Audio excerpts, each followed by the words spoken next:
Baik. Yang pertama tentang kondisi istri yang minta cerai kepada suami. Ini dilihat sebabnya apa? Ya. Tadi kan pertanyaannya seperti itu, dan pertanyaannya apakah hukum si suami menceraikan istri tersebut? Ya. Kalau memang si istri minta cerai ya karena sudah tidak bisa mencintainya lagi, karena khawatir nanti tidak mampu melakukan kewajiban istri atas suaminya, maka pada saat itu si suami hendaknya menceraikannya. Dan ini terjadi di zaman Nabi SAW. Ya, hadis yang sahih ya, seorang wanita kalau tidak salah namanya Zainab. Ya, beliau mengadukan permasalahannya kepada Rasul SAW. Ya Rasulullah, saya tidak mendapati suami saya itu ada kekurangan pada akhlaknya dan pada agamanya. Dia baik, tapi saya tidak mencintainya. Artinya hilang rasa cintanya, dan saya khawatir kalau bertahan banyak hak-hak dia yang nanti kemungkinan saya akan langgar dan saya tidak sanggup nanti. Ya, berarti di sini si istri minta apa? Cerai. Nah, disinilah khulu. Ya, karena nanti bisa diatur di pengadilan agama ya, apakah sebaiknya cerai saja. Kalau cerai ya berarti ya sudah dicerai. Berarti nanti masih bisa rujuk atau masih ada kesempatan nikah 2 kali lagi. Ya, seperti itu. Tapi kalau yang dijatuhkan adalah khulu, berarti nanti si istri wajib mengembalikan apa? Mahar. Itu kalau khulu. Ya. Jadi lihat kondisi si istri bagaimana. Ya, dan juga lihat si suami apakah kalau sekiranya dia mempertahankan istrinya itu bagaimana? Apakah madarat kehidupan rumah tangganya? Nanti suami juga bisa banyak dikecewakan ya? Atau bagaimana? Sekiranya kalau masih maslahat ya sudah pertahankan.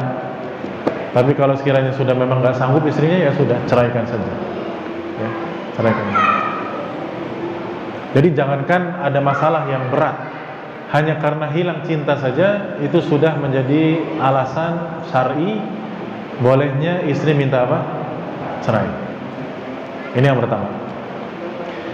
Yang kedua tentang suami yang menghilang, pergi dari istrinya. Ini mengkabari tidak? Tidak mengkabari. Pergi aja udah. Terus tidak balik-balik selama berbulan-bulan. Maka di sini kita lihat kondisi mereka berdua ketika akad nikah bagaimana. Si suami ketika akad nikah membaca sighat ta'liq atau tidak. Karena sighat ta'liq fungsinya memang bagus. Apa sih sighat ta'liq itu? Di antara isinya apa? Apabila suami tidak memberi apa? Nafkah, berapa bulan? Berapa sih? Soalnya saya nggak baca sighat ta'liq dulu ya. Berapa? 3 ya? Apa 6? Yang zaman dulu kayaknya 6, seingat saya. Sekarang dipersempit lagi jadi berapa? 3 ya? 3 bulan berturut-turut, maka jatuh talak berapa? 1. Nah, kita lihat kalau memang itu adalah pasangan muda zaman anak-anak zaman sekarang ya, maka biasanya petugas KUA-nya itu menyuruh baca sighat ta'liq. Kalau dia baca itu ya ketika sudah lebih dari 3 bulan otomatis sudah jatuh talak 1. Si wanita tinggal datang ke pengadilan agama dan jelaskan kondisinya bahwasannya sudah lebih dari 3 bulan. Nanti mereka membuatkan surat apa? Cerai. Yang repotnya kalau tidak membaca sighat apa? Ta'liq.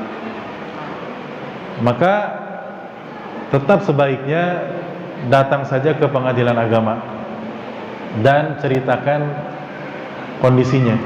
Bahwasannya suami saya nggak datang-datang sudah hampir setahun, ngilang atau kemana? Apakah memang menghilang atau terbang? Nggak tahu kemana, ya. Dan sekarang saya sudah didatangi lagi oleh lelaki lain ini.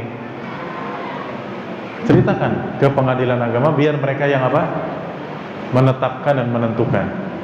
Karena para ulama pun ketika ditanya permasalahan begini, fatwa mereka selalu menjawab, kembalikan ke waliul amri dan KUA masing-masing negara dan pengadilan agama masing-masing negara, karena mereka yang akan mempelajari peristiwanya dan situasinya, nanti mereka memutuskan.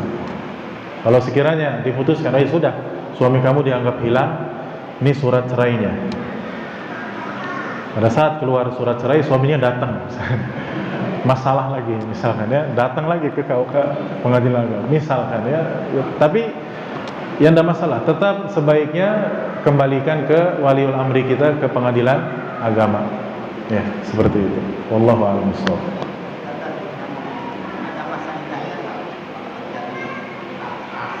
Iya, masa idahnya terbilang atau jatuh ketika surat cerainya keluar. Ya, surat cerai dari pengadilan tersebut keluar, sejak itulah terhitung masa iddahnya. Ya. Wallahu a'lam bishawab.